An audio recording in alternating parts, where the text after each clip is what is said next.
morning from the Mayor's office. It's been another busy few weeks, so let's go.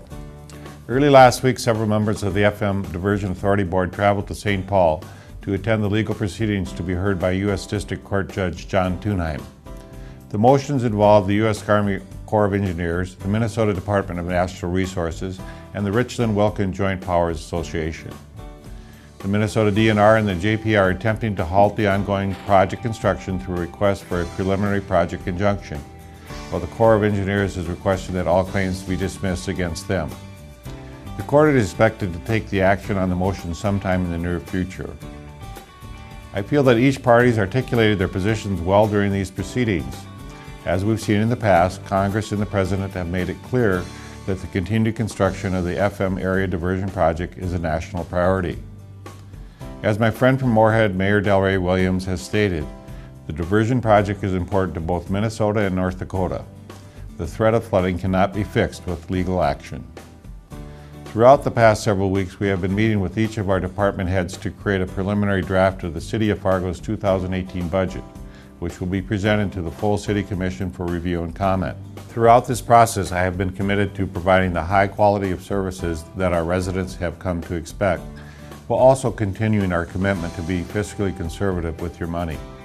You will see in the 2018 budget that our utility strategies are not only helping other communities in the metro by providing excellent drinking water and wastewater solutions.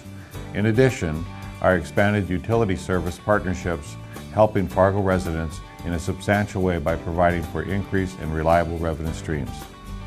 Speaking of water, we continue to receive updates on the Fargo Water Treatment Plant Expansion Project, which is designed to increase our daily treatment capacities from 30 million gallons per day to 45 million gallons per day.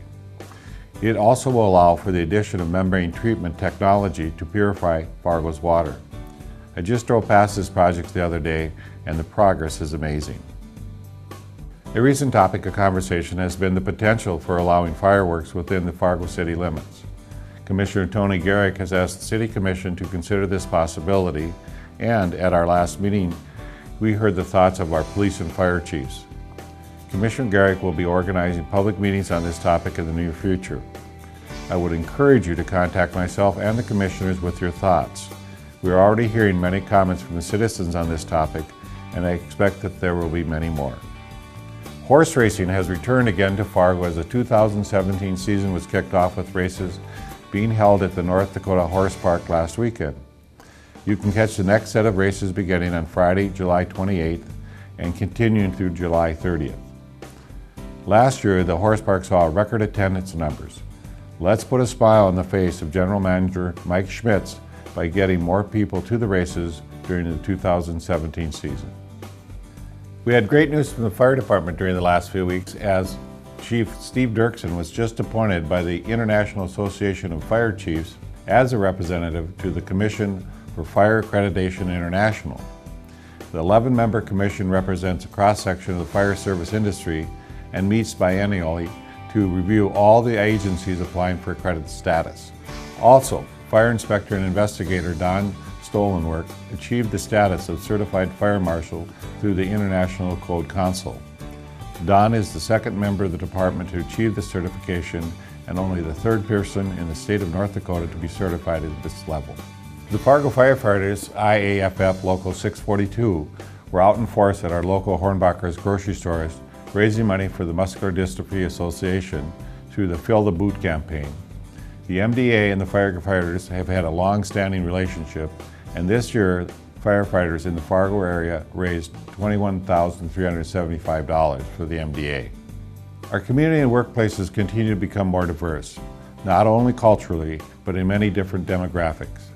The ability to work with others who have a different perspective and different life experience has become an important factor not only in our place of employment, but in everyday life. This diversity creates an ever-changing community dynamic that challenges us to live and work with others who we may view as different from us. Within the next few months, city employees will be taking part of a new training opportunity called Diversity, the opportunity for many perspectives. This training session will explore the way in which each of us can work towards creating an inclusive environment where all people feel a sense of belonging.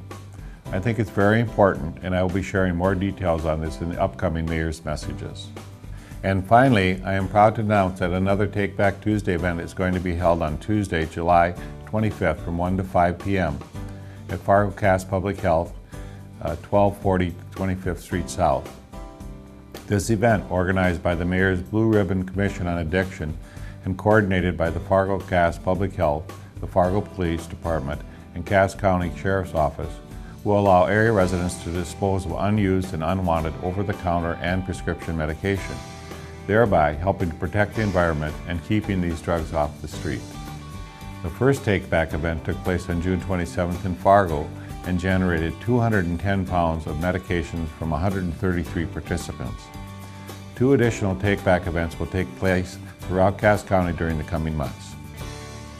I appreciate your interest in city government and wish all you a great week. Thanks for your help in continuing to build a great community.